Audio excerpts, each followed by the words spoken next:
So nice to be here, having a workshop about feedback, the good, the bad, and the awkward. And this piece is about our cards, which we are very proud of, about feedback. It's the cards are divided by sections. This card is self-coaching. Let me share my screen. Let me know if you see my screen. Yes, we can. So it's connected to the question I asked before. Feedback is supposed to be neutral. It never is. Uh, in reality, it's not. We associate a lot of meaning with feedback because we have a visceral reaction to it, because we feel small when receiving it, because even if we get good feedback and then it changes in the middle, the sandwich type of feedback. You praise the person, then you said something you need to improve, then you say something else. In reality, all that person will remember is the part where it says something they need to improve. They forget all about the praise. And there is this art of giving feedback, right? So this is the card. What does this feedback make me believe about myself? And what's my next best move? Feedback is information. That's it. So it makes you see something you missed, something the other person sees because they have a different perspective, different angle, different experience, different context. We have an example, right? Your emails are too abrupt. So what happens when you get that feedback? Your emails are too abrupt. You start to create a story inside your head. I'm too bad with people. I will never get promoted. Who received my email and complained? Maybe you can ask for clarification from that person. What do you mean too abrupt? Maybe we have a different a difference of understanding about abruptness. But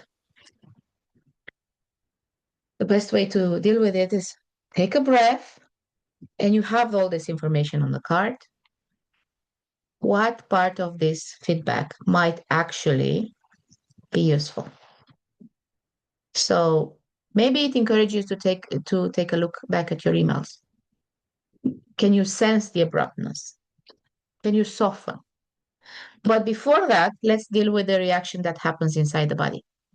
So on the back of the card, and I'm looking forward for this to be printed, um, it's what happens, a guideline. So notice first what happens in your body.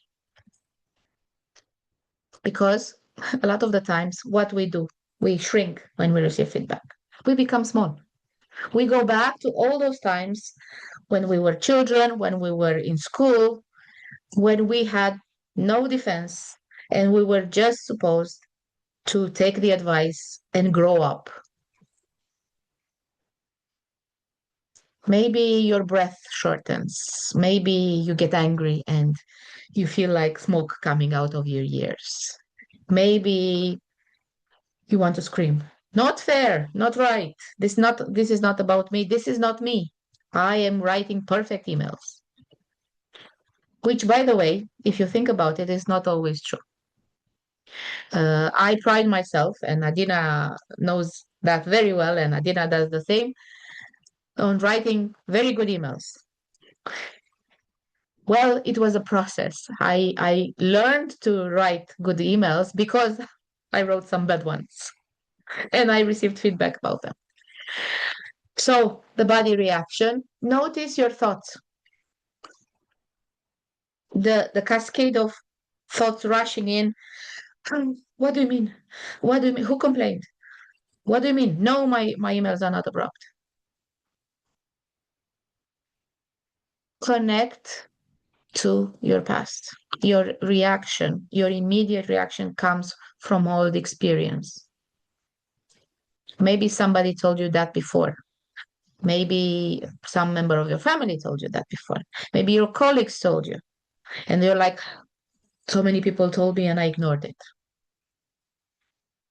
Next step, And take some minutes with each step. Let's not rush this process. Reframe it. What's more helpful for me? Have a look at that email. Maybe it's really abrupt. How can I soften it? If you don't know, maybe you can ask somebody, how does this sound to you? How can I make it softer? I cannot figure it out. If you're brave enough to do so. And of course, a small action at the end. One thing you'll do to make sure your emails are less abrupt. I'll check my emails twice, 3 times. Of course, these cards are built for facilitators, for managers.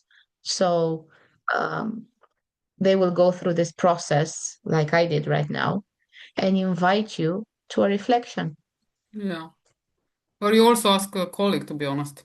Sometimes Yeah. I did receive from other people, can you check my email just to make sure it sounds, or if you're in a interesting mood, let's not say bad mood, let's say kind of triggered, you can ask, or you take a break. I used to take a lot of breaks before sending the email, especially if it was sometimes when you receive, isn't it that in the email when you see capital letters, I always feel like somebody's screaming with all the signs that it's like, whew, what's wrong there?